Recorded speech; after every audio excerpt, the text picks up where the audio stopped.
What's up, YouTube? This is Too Raw for TV. I want to do a real quick video talking about the game today between the Toronto Raptors and the Philadelphia 76ers. The Raptors were looking to tie the series at 2 games apiece. The game was at Philly.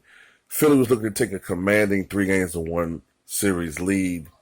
And earlier on in the game, Toronto got off to a very good start collectively as a team.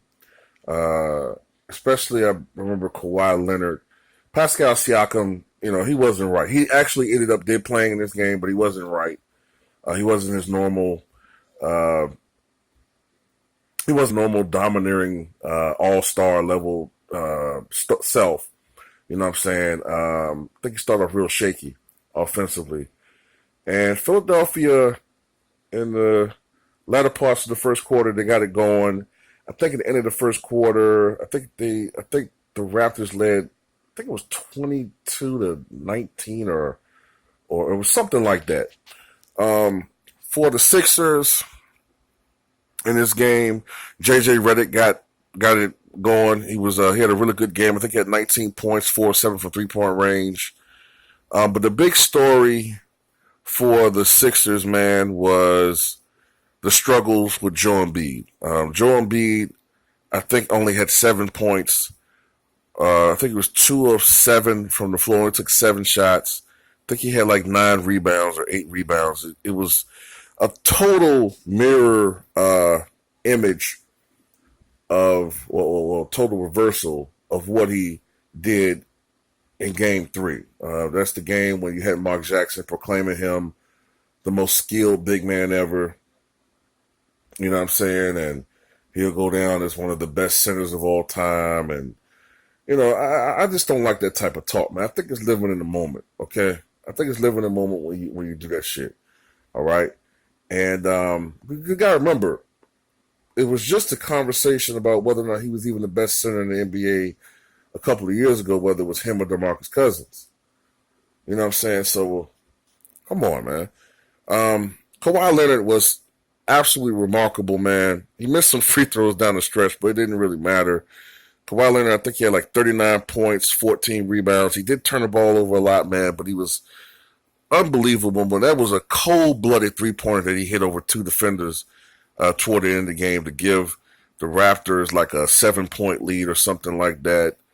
Kyle Lowry showed up, especially earlier on in the game, in the first half, had 14 points. Marc Gasol was big with 16 points and like 6 or 7 rebounds. Even Serge Ibaka and Danny Green chipped in with double figures as far as scoring is concerned. And the Raptors, in my opinion, pretty much salvaged their season. Statistically, a team that's down 3-1 in a series generally loses, I think they said 94% of the time. Or 93% of the time, something like that. It's like an overwhelming percentage of the time the team loses the game, loses the series, excuse me. You had this impression, too, from watching the game that Philly should have been up by like when Philly was leading like 73-70, 75-71, 81-79. You had this feeling like Philly should have been up by double digits. Toronto kept hanging around, and eventually Philly's turnovers, miscues, they missed a lot. There was also a time in the first quarter where the Sixers missed like 6 or 7 consecutive shots. Something like that. All that caught up with Philly in the end. You know what I'm saying? But that's the difference with this Toronto Raptors team, man. You have Kawhi Leonard. And Kawhi Leonard is a bona fide superstar, man. DeMar DeRozan is an all-star. He's a very good player, but he's not Kawhi Leonard. And when you have a guy like that on your team, you're always going to have a puncher's chance, man. You're always going to have a chance. And we have a series. Now, the next game, of course, is at Toronto. And the Sixers have shown they can't win on the road.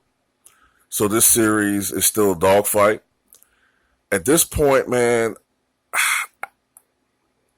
I want to say that I favor Toronto, but I think the series might go 7, man. This is going to be a tough series to figure out. You know what I'm saying? But tell me what you guys think, man, about this game, man, about this series.